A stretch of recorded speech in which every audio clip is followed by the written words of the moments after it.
Debate का हिस्सा हैं। बहुत शुक्रिया आलोक जी। आपने सुना होगा कि सबसे मैंने हर तरह से कोशिश की, समझने की कोशिश किया कि कुछ निकले, कुछ का निकला, कुछ का नहीं निकला। अब आप मुझे बताओ कि तैयारियों के स्तर पर और विशेष तौर पर फोकस करते हुए कि उत्तर प्रदेश में सत्ता पक्ष और विपक्ष, इनकी तैयारियों का स्तर क्या आपको दिखता है और कौन से इश्यूज ज़्यादा हावी मिलेंगे आपको? ब्रिजेश जी, जो तैयारी है उसमें जो लाजिम तौर पे सारी व्यवस्था उनके साथ है और इस बात पे भी बड़ी जोर से चर्चा है कि 3 लेयर के सर्वे कराए जा रहे हैं और कई सांसदों को लग रहा है कि उनकी पारी गई और नए लोग आएंगे, ये भी दिख रहा है। ये तो भाजपा की बात हुई, लेकिन इस बात को नहीं भूलना चाहिए। अशोक जी अभी बोल रहे थे और जाहिर तो हो सकता है क्योंकि विपरीत पार्टी के लोग हैं और विपरीत 2 लोग मिलकर के इकट्ठे वहां गठबंधन सरकार चला रहे हैं, इसलिए उनकी तारीफ नहीं कर रहे होंगे। 12 जून को पड़ोस में पटना में पुलाव पकने वाला है। विपक्षी बीजेपी विरोधी फ्रंट बनने की तैयारी है। नीतीश कुमार इस काम में लगे हुए हैं और 12 जून को एक बड़ी तैयारी हो रही है जिसमें कांग्रेस, समाजवादी पार्टी, शरद पवार, तमाम लोगों को इकट्ठा करने के लिए एक मंच में बात हो रही है।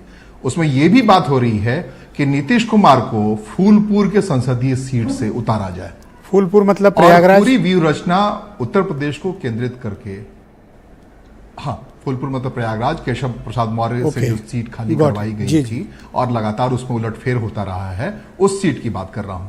तो और उस सीट पे जिससे पंडित जवाहरलाल नेहरू पहली बार चुनाव जीत करके लोकसभा पहुंचे थे, उस सीट की बात कर रहा हूं। उस सीट को केंद्रित करते हुए नीतीश कुमार को एक राष्ट्रीय नेता के तौर पर फूलपुर से चुनाव लड़ाने की तैयारी है। अगर ये बात अखिलेश यादव मान लेते हैं, तेजस्वी यादव उस बात के लिए उनको मना लेते हैं और बाकी नेता इस बात के लिए मान जाते हैं, तो बीजेपी विपक्षी मोर्चा या फ्रंट जिसे कह रहे हैं, वो एक लय में काम करने लगेगा अपने हिसाब से। और जो पूरी कोशिश है इसी बात से, या हो सकता है कि बीजेपी खैर हमेशा तैयारी में रहती है और अच्छी तैयारी करती है, कनेक्शन उनका हमेशा रहता है, कई लेयरों पे तैयारी करती है, लेकिन विपक्ष का जो खेल होता है उस तमाम तैयारियों में पिन कहां से चुभोया जाए और पिन हवा कहां से निकाली जाए। तो एक बड़ा महत्वपूर्ण हथियार है। अगर ऐसा कुछ हो पाता है तो बीजेपी के पेशनी पे बल आएगी। इस पे ये आपको क्या लगता है, कांग्रेस कर्नाटक का चुनाव और हिमाचल का चुनाव जीतने के बाद उनका कुछ कॉन्फिडेंस लौटा है, लेकिन उत्तर प्रदेश की जो ग्राउंड रियलिटीज हैं, जब तक उत्तर प्रदेश में ये लोग स्वयं को मजबूत नहीं करेंगे तब तक बीजेपी को दिल्ली में चुनौती दे पाएंगे गंभीरतापूर्वक, इसकी उम्मीद बहुत कम है।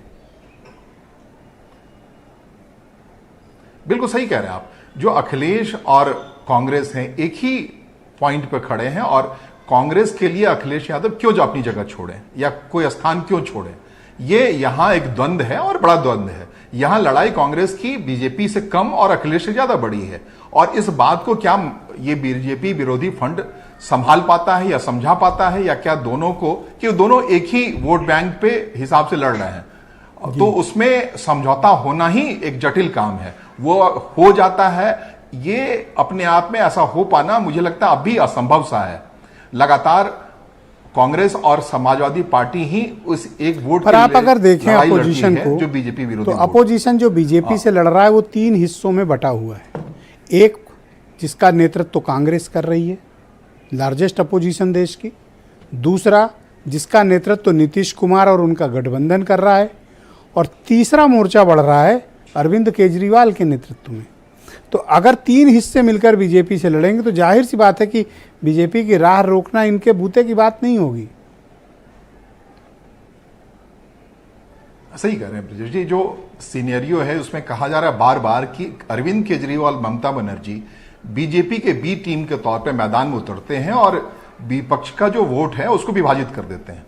और ये पूरी पेशबंदी इस बार हो रही है कि ऐसा ना होने पाए। ये तीसरा मोर्चा जो बन रहा है, हर एक सीट पर विपक्ष का एक उम्मीदवार हो।